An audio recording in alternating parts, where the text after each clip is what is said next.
ইরানে 18 দিনের সরকার বিরোধী বিক্ষোভে অন্তত 5,000 মানুষ নিহত হয়েছেন।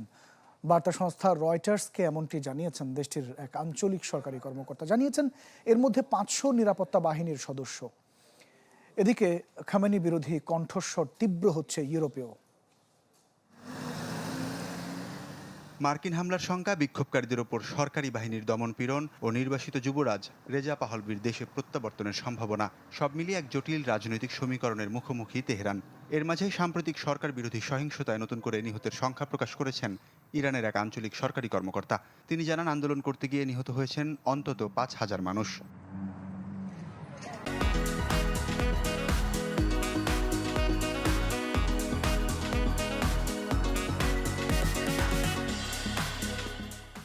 বার্তা সংস্থা রয়টার্সকে বিষয়টি নিশ্চিত করলেও নিজের পরিচয় গোপন রেখেছেন তিনি।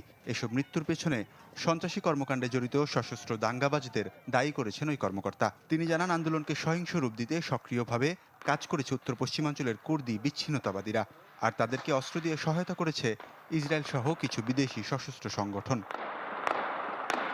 এদিকে টানা বিক্ষোভের আগুনে যখন টালমাটাল ইরান, তখন সরকার বিরোধী কর্মসূচি বাড়ছে ইউরোপে। সেখানেও তীব্র হচ্ছে খামেনি বিরোধী কণ্ঠস্বর। লন্ডনে ইরানি দূতাবাসের সামনে তেহরানের নাগরিকদের স্বাধীনতার দাবিতে জড়ো হন হাজারো মানুষ। এক সপ্তাহ হলো আমার পরিবারের সাথে কোনো যোগাযোগ হয়নি। আমি জানি না তারা বেঁচে আছেন কিনা।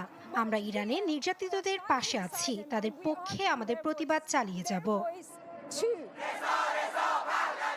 দমনপীড়ন আর হত্যার প্রতিবাদে সাদা কাফনে প্রতীকী মরদেহ নিয়ে শোভাযাত্রা হয়েছে স্পেনের মাদ্রিদে। এতে সংহতি জানিয়ে প্যারিসের রাজপথে নামেন শত শত বিক্ষোভকারী। ইরানে এখন কূটনৈতিক সব তৎপরতা ব্যর্থ হয়েছে। সেখানে গণতান্ত্রিক পথ কাজ করছে না। সেখানকার সরকার বড় ধরনের গণহত্যা না চালিয়ে ক্ষমতা ছাড়বে না।